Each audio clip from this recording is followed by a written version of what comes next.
अब हम पढ़ने जा रहे हैं torque as well as magnetic moment.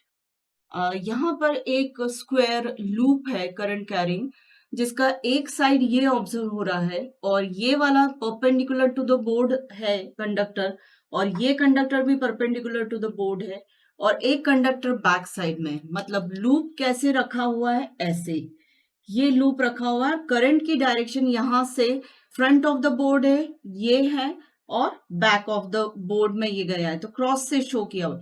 तो करंट जो फ्लो हो रहा है वो इस तरीके से फ्लो हो रहा है। अब नेचुरली इस स्क्वायर लूप के कंडक्टर को हमने एक मैग्नेटिक फील्ड बी में रखा हुआ है। तो अब हम ऑब्जर्व करेंगे कि इस लूप के पैरेलल कंडक्टर्स पर इस मैग्नेटिक फील्ड की वजह से कोई फोर्स अप्लाई हो रहा है क्या, और वही फोर्स अल्टीमेटली टॉर्क जनरेट करेगा, और उसी के बेसिस पर हम मैग्नेटिक मूवमेंट एक्सप्लेन कर पाएंगे।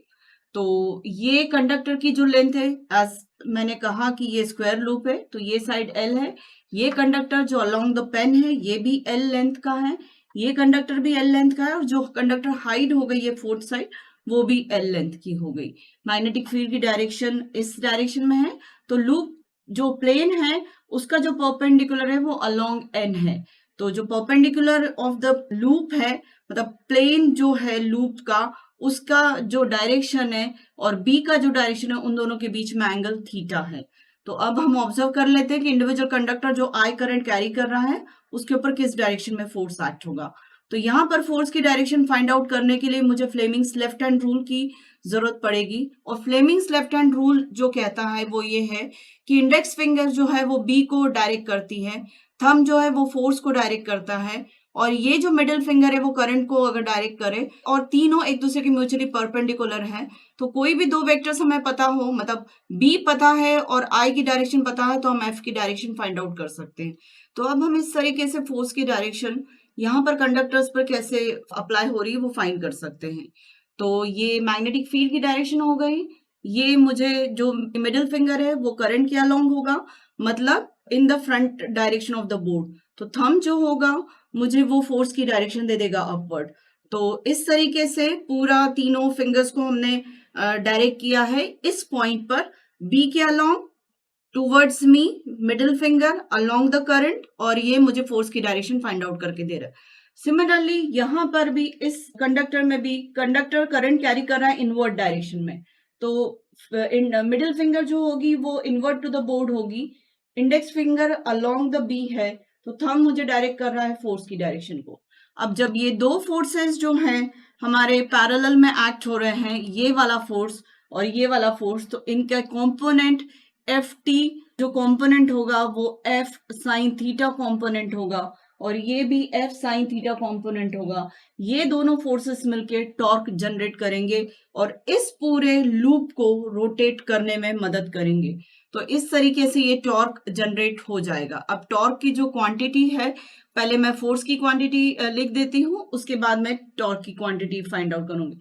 तो सबसे पहले हम डिफरेंशियल फोर्स एफ जो होगा वो I cross B into D L, जो हमें पता है पहले से। इस तरीके से फोर्स एक्ट होगा जिसका एफ टी, इसका इंटीग्रेशन करेंगे तो टोटल फोर्स निकल आएगा, पर एफ टी जो मुझे मिल रहा है वो I into L B sine theta, ये फोर्स की क्वांटिटी निकलेगी। और इसे ही अगर मैं टॉर्क फाइंड आउट करने जाऊं तो फोर्स इंटू डिस्टेंस जो होता है वो टॉर्क देता है, और इसके अलोंग पूरा लूप रोटेट हो रहा है। तो ये डिस्टेंस L बाय 2 से Ft को अगर मल्टीप्लाई करते हैं तो ऐसे दो पैरेलल फोर्सेस जिनका मूवमेंट जो होगा at this particular O point, Ft into L by 2 plus Ft into L by 2, ये दोनों फोर्सेस पैरेलल फोर्सेस मिलके हमें टोटल Ft इंटू एल ये पूरा टॉर्क जनरेट करके देंगे, जिसे मैं I L square B sine theta से मेंशन कर सकती हूँ। अब एल स्क्वायर जो है वो एरिया ऑफ द लूप है, क्योंकि ये स्क्वायर लूप है।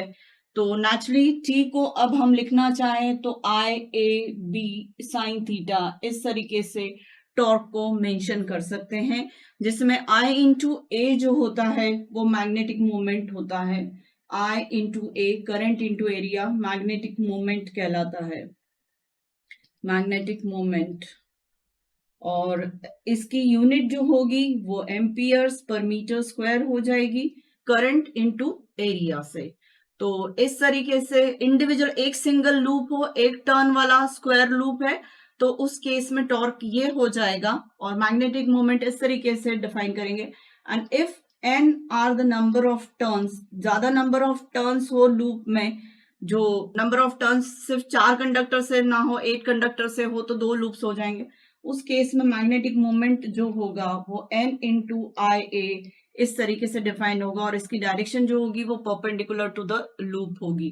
तो T जो टॉर्क डिफाइन होगा वो M N into B cross ये डिफाइन हो जाएगा and this is known as magnetic torque or force developed due to the magnetic force acting over current carrying conductor। तो ये पूरा मैग्नेटिक मोमेंट और टॉर्क का एक्सप्लेनेशन है।